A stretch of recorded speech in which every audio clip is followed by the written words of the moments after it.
ሰላም ጤና ይስጥልን ውድ ተማሪዎቻችን እንዴት ሰነበታችሁ? እንዴት ሳላችሁልን? እኔ ሚኪያስ ነኝ የ9ኛ ክፍል ኬሚስትሪ መምህራችሁ ከሉሲ ብሪጅ አካዳሚ። ዛሬ ደግሞ ዲስከስ የምናደርገው the structure of atom unit 3 ላይ 3.2 fundamental laws of chemical reaction ፓርት 1 ዲስከስ ማድረግ እንጀምራለን።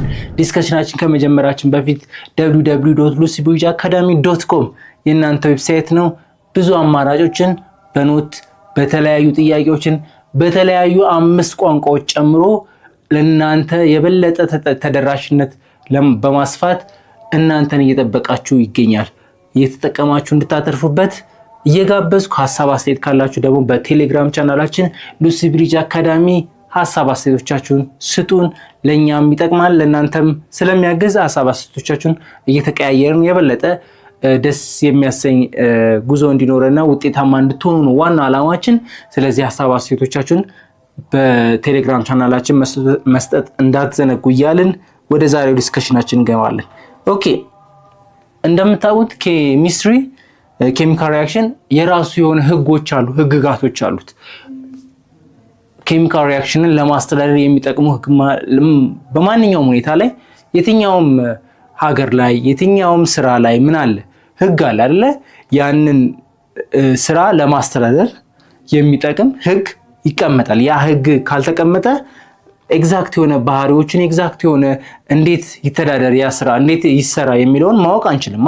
ልክ ኬሚካል ሪአክሽንንም ለማወቅ ኬሚካል ሪአክሽን የሚሄድበትን ነገር በኤክስፐሪመንት ተረጋግጦ ከዛ በኋላ የኬሚካል ሪአክሽን ኤግዛክት የሆነ ሪዛልት እንድናገኝና በቁጥራዊ መልኩም ኤግዛክት በሆነ መግለጽ እንድንችል ምን ያስፈልገናል?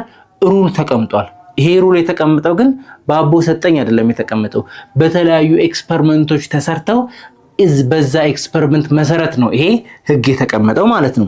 ኦኬ፣ ይሄኛው ሳይንቲፊክ ሎ ምንድነው? ሲጀመር ሳይንቲፊክ ሎ describe the relationship observed in natural but don't explain why the phenomena occur። ሳይንቲፊክ ሎ ምንድነው?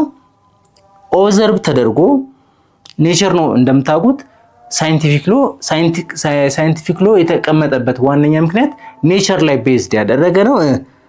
እንደገና but don't explain why the phenomena occur that role belongs to scientific theory። እንዴት እንደሆነ ሳይንቲፊክ ሎ ላይ ህጉ ላይ ምንድነው እንዴት እንደመጣ አይነግረንም፣ ግን ህጉ እንደዚህ ነው ብሎ ያስቀምጥልናል። እንዴት እንደመጣ ማወቅ ከፈለግን ወዴት እንሄዳለን?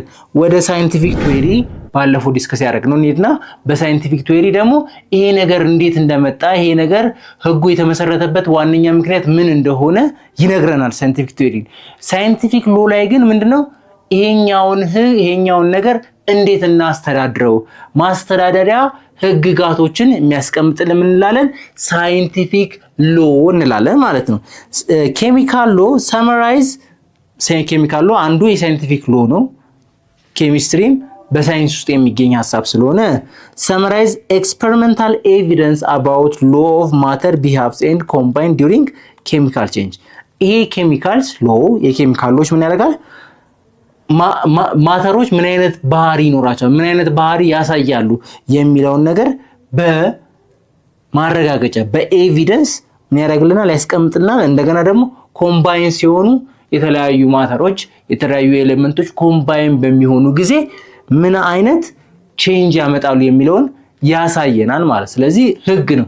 ይሄ ነገር ሲዋሃድ እንደዚህ ሊሆን ይችላል ስለሚል ኦኬ እንትናንተ ስናዋል እንደዚህ አይነት ባህሪ ያለው ኤክዞተርሚክ ነው፣ ሙቀት ይበዛዋል። ስለዚህ ምን ያስፈልጋል? ቬንቲሌተሮች መክፈት አለብን። ላብራቶሪ ውስጥ ሌላ ቴምፕሬቸር በጣም የሚረብሻቸው ላብራቶሪ ውስጥ ያሉ ኬሚካሎች ሊኖሩ ስለሚችሉ ቬንቲሌተሮች መከፈት አለበት። ቅዝቃዜ የሚያመጡ ከሆነ ደግሞ በጣም ቀዝቃዛ የሚሆን ከሆነ ደግሞ ምን መሆን አለበት እንላለን? እኛ ራሳችንን ከቅዝቃዜ ልንከላከል የምንችልበት አለባበስ መልበስ አለብን ምናምን የሚለውን ሐሳቦችን ለመወሰን ይሄን እንደዚህ አይነት ባህሪ ሊያመጡ እንደሚችሉ ምን መሆን አለብን? ህጉን የግድ ማወቅ አለብና ምን ሲሆን ምን እንደሚሆን ካወቅን ያን ነገር ለመከላከል እኛ ደግሞ ምን እንወስዳለን?